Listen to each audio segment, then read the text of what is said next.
I always think if you can laugh, then you still have hope. You know, when you're out of laughter, you're out of hope.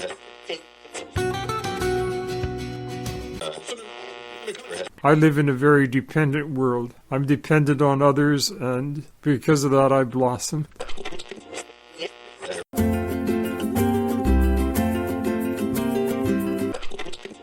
One of my brothers, Leo, he used to say, if I got a kick in the dairy, I'd end up with a black eye.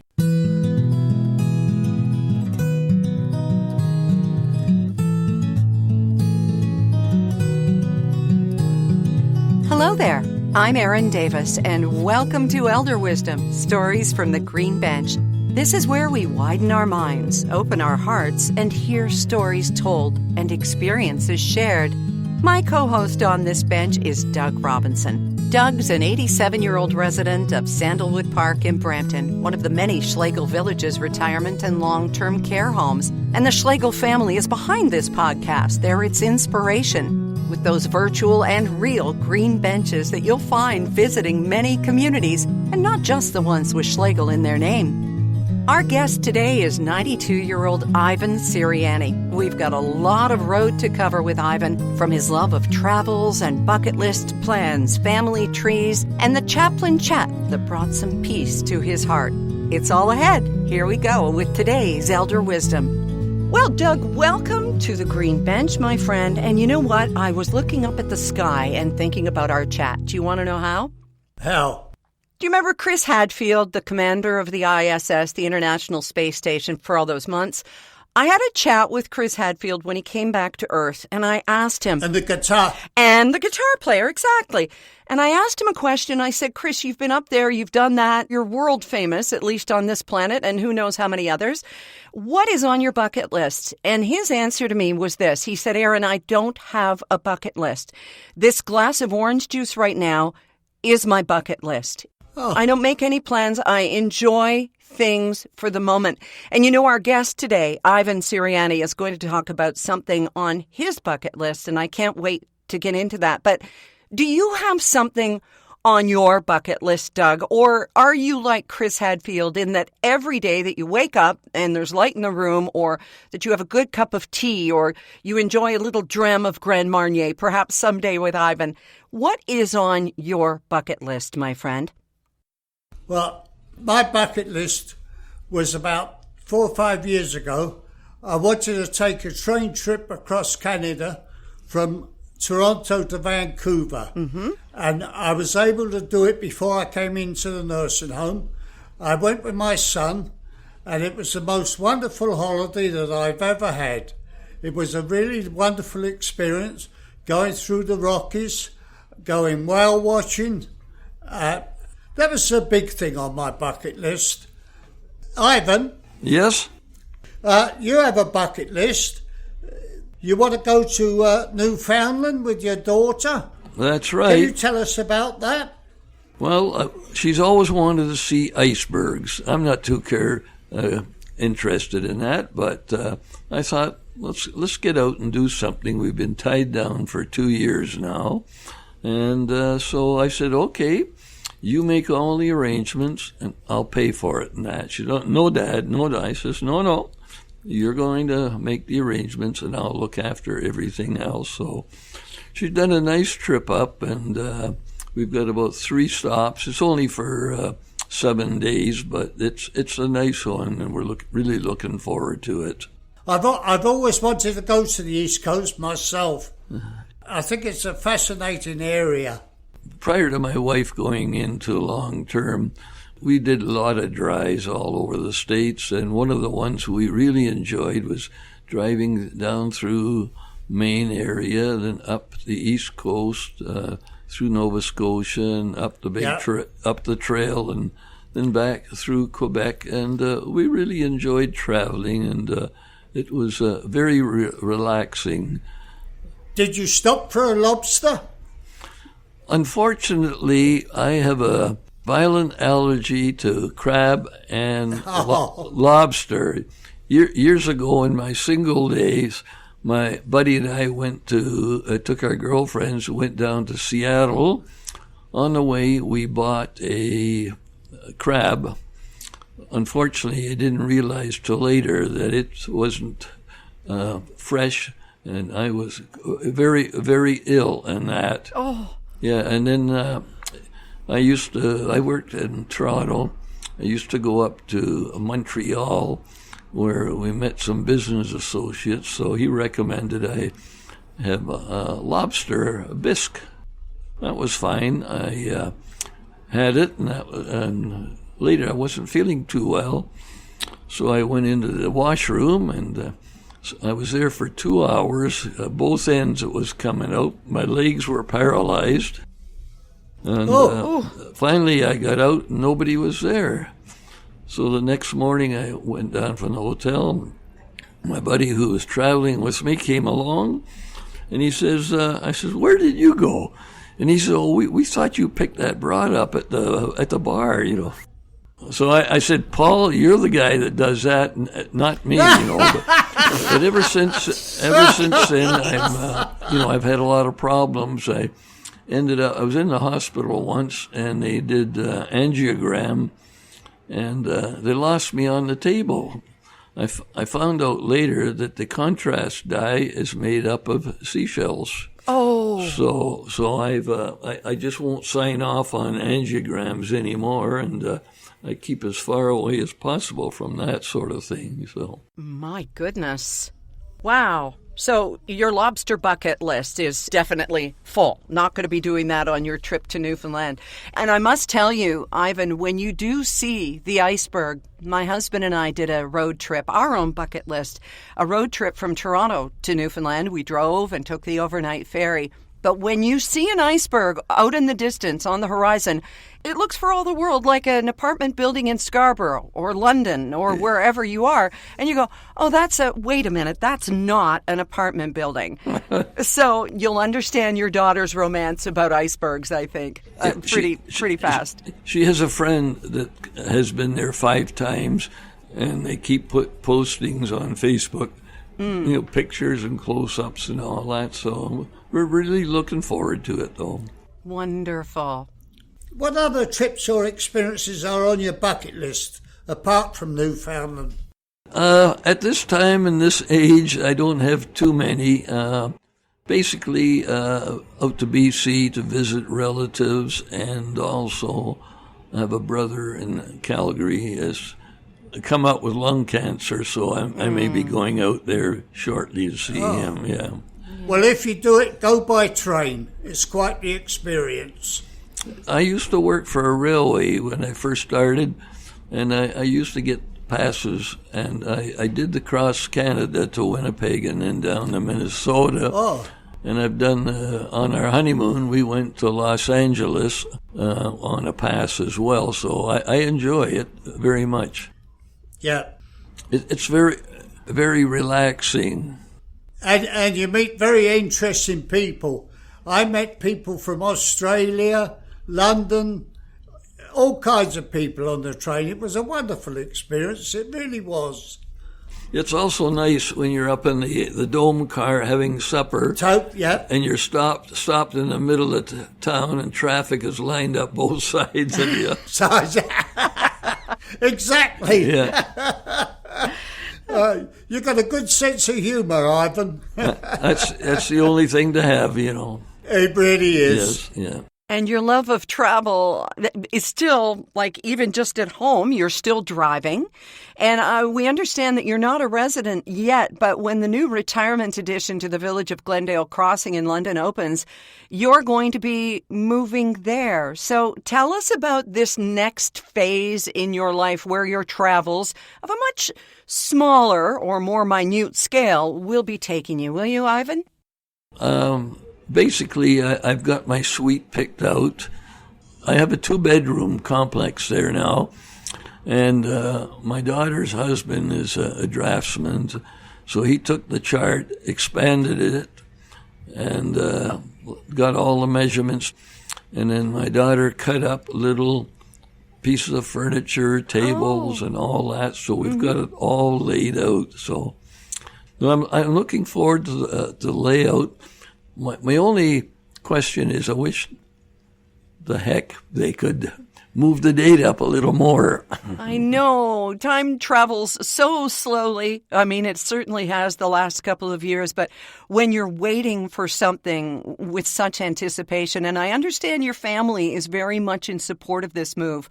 Obviously, you've got your son-in-law helping with the drafting and your daughter with the little cutout furniture and stuff, but also a big plus for this, Ivan, will be that you'll be able to pop over and see your wife. Tell us about Marjorie and what your living conditions with her and apart from her have been for the last 3 years now. Well, we've had a long life, and I miss her very much. Because we used to do a lot of traveling and just driving locally in Alberta when we lived there, or here and taking in things. But I'm looking forward to being able to see her more often, maybe for shorter periods, in the morning, afternoon, evening. Bring her across to my apartment and just let her see the scenery. But just to get outside, do things, and make sure she gets some fresh air and some exercise and that. So, Ivan, yep. When your wife moved into long-term care, you said it was harder on you and your daughter than on her. I understand you spoke to the chaplain about it. Yeah. How did your conversation help? Well, when we came here, I sat down in this very room, signing off documents, giving her medical report and that. And my daughter, she took her around and just looked at the area. And then she took her out into the courtyard, and while they were sitting there talking, one of the residents came along, talked to Marge. Marge got up, walked off, and left Terry there. And anyways, when we finished documentation, Marge and Terry came back, and we went in, showed Marge her room, which we had already had set up with pictures and furniture and things like that. And we left her there. She was fine, A short while later, I got involved in with a chaplain and a group of caregivers and that, and I said, I told Marge that I've got to go home now and check my phone calls, and because I was doing income tax, and I may have to go to work and that. And as soon as I say income tax, she says, "Oh, that's okay." But I told the chaplain I felt real bad about it because I felt like I was lying. But she said at the time, "No, don't you feel bad at all." And she gave me an expression, which I can't remember now, but, made me feel a lot better that it was a little white lie in that. But, like today, I don't have to do that. And when I go, she gives me a hug, and there's no question that she ever wanted to go back home or even talks about it, So, but it makes me feel a lot better about it. Ivan, you've been married 68 years. The night you met your future wife, I understand you took a more creative route into the dance. How did you get to meet her? Well, I was much younger and more aggressive in those days. No, in the late 40s, early 50s, I had a motorcycle, and there was about 5 of us that rode motorcycles. And one night, it was a Saturday night, I said to my best man, John, I says, "Let's go down to the Y on Burrard Street because there's the Saturday night dance there, and I think Marge is going with somebody, So that was fine. We parked our bikes and went around the back of the Y, climbed up 3 flights of stairs to the dance floor, and the door was open at the time because of the warm weather. And so I saw her. I asked her for a dance, and I think I had about an hour or so with her, and her guy was getting a little upset. So, and then we were politely asked to leave the premises. we went back out the same way we came up. But shortly after that, we courted a bit, and then in 53, I asked her to marry me, and she said, "Well, that's fine." She says, you've got a choice. It's either me or the motorcycle. Ooh. So you can guess what I gave up. Ivan, there's nothing like true love. No, we've been very close. We've had our ups and downs over the years, health problems and that sort of a thing, but we're still very close. Yeah. I've been married 62 years this year. My wife has dementia. She's in a different nursing home from me, and I don't get to see her very often, but every now and again I go on Skype and we can talk on the computer. Yeah. She doesn't remember me or anything about her, and you can't ask her anything. You have to say something to her so that she can follow you. Trigger it. But you can't ask her any questions about our life together or anything. Yeah. It's so very sad. It is. So very sad. It's too bad you couldn't be closer, like the situation I'm going to be in. But Yeah. one of the girls here had set up Facebook, so we would twice a week we would conference and that. And now my girls, now they're coming regular, we don't worry too much. But my daughter here, Alana Ray, she will go in and put her on video to the two of us when she's here with her at night and that. So, and Marge is pretty good because she knows me and she knows the girls, and sometimes she gets their names backward, but Yeah. she still knows them and that. Yeah. Oh, that's nice to Yeah, hear. it is. No, my wife doesn't know her daughter or her grandchildren or nobody. She's in a world of her own. That's sad, though. I feel for Yeah. you. Yeah. Thank you, Ivan. Yeah. Everybody's journey with dementia is so different, and we've had the honor of people sharing their stories, as you are openly today, and your difficulties and challenges and ways of trying to get around. Do you have an idea when Marjorie's dementia was triggered? I think that you do. You seem to think it goes back to a car accident? Yeah, back in 1981, I was working in Toronto, and I was coming home on the train. When I got off the train, Marge wasn't there, so I walked home and got changed. And then I hear a car out in the driveway, and I look out, and it's the police. So I went out to them, and I says, "What's the problem?" And he says, "Your wife and daughter have been in a very bad accident." He said, "You want me to take you to the hospital?" And I said, "No, I'll get my neighbor to loan his car." But apparently what happened, she had taken Terry down to Oakville, as Terry was looking for a job, wanted to get the paper.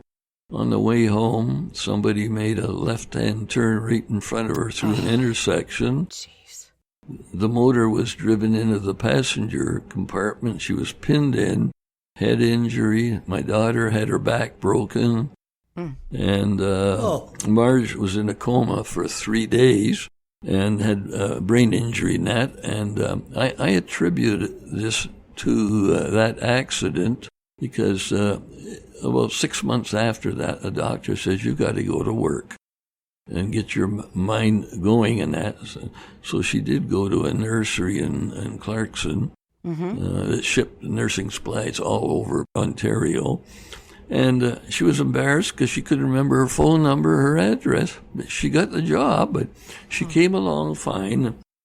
And then about 2005, I think, I was working in the front yard, and she took off to go play her weekly bridge. 15 minutes later, she's back. And I says, "How come you're not playing bridge?" She says, "I forgot where to go, you know." So I phoned them, I took her over and left her and picked her up. But at that time, Alana Ray worked at Parkwood Brain Injury Rehab, and she got her into a geriatric session with Dr. Borey there. And they did tests for about 2 years. They put her on these pills, which you didn't know what you're getting.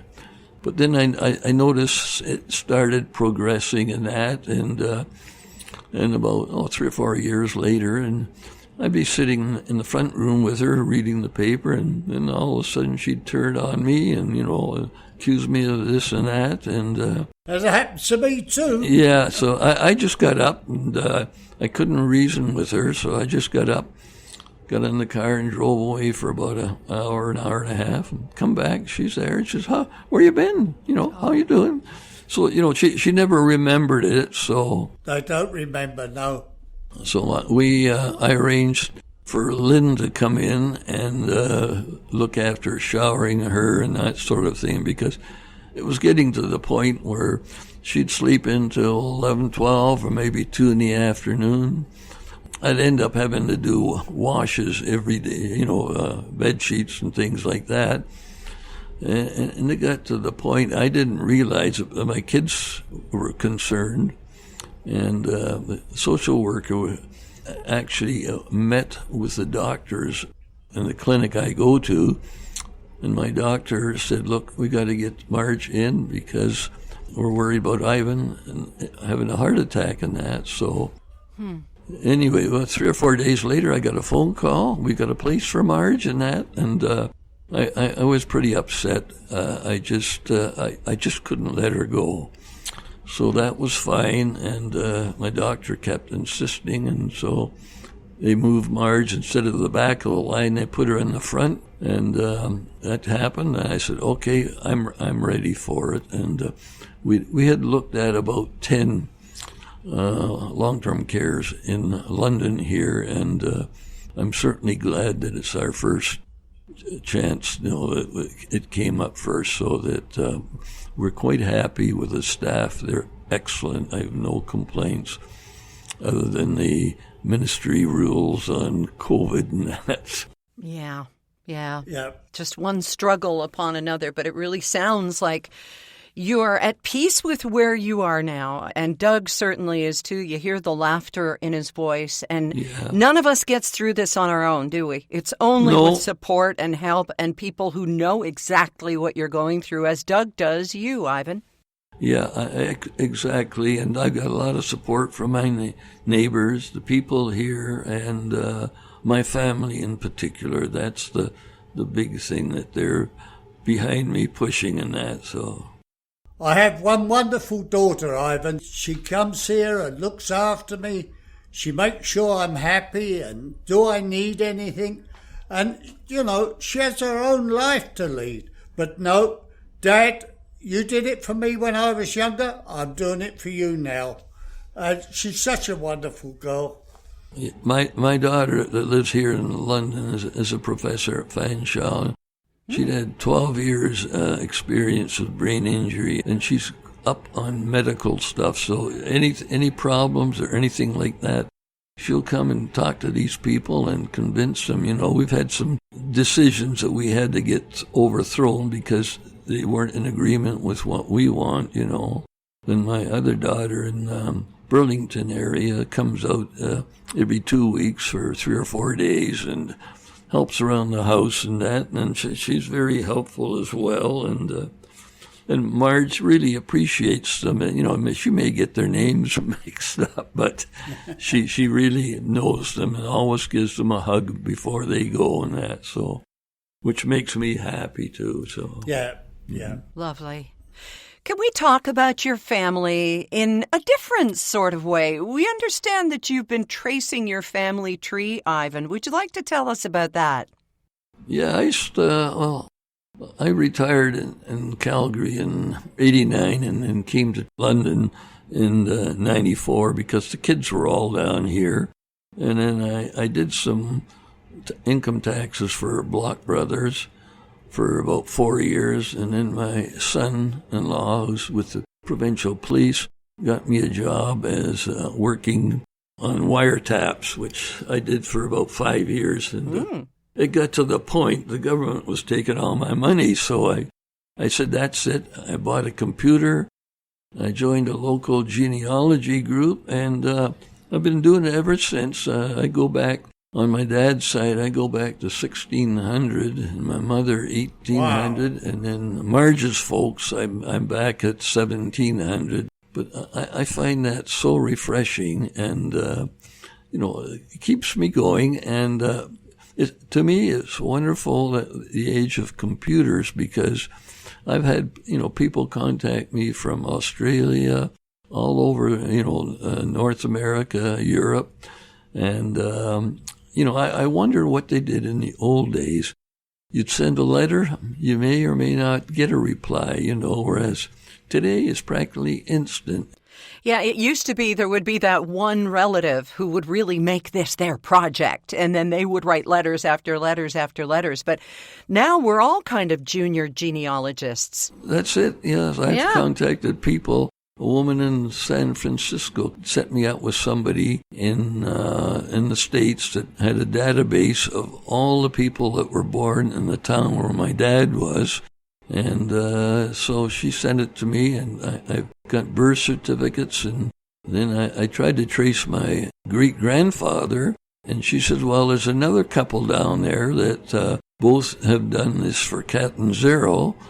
So she gave me the email. I sent it off to them, and they come back and they question me. He says, well, tell us a bit more about your great-grandfather. I says, well, I don't know too much about him. I gave him what I have, and they came back with me, and they said, okay, we're going to send you an email.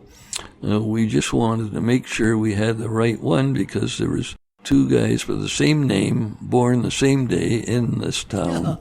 So I ended up with 21 pages of relatives going back to the 1600s. So it's amazing what you can find out there and so how helpful people are in that, Ivan? Yeah? Were there any surprises you unearthed while digging up the roots of your family? No prisoners.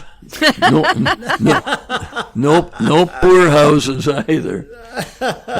My dad came to Canada in 1902, and I found out the only reason he did was because at 18 in Italy, you had to go into the army and that, so he just got in there at age 17 and a half, so... But no, I have all good relatives that I'm aware of. I haven't found the bad sheep yet. Maybe you're it, Ivan. That's quite possible.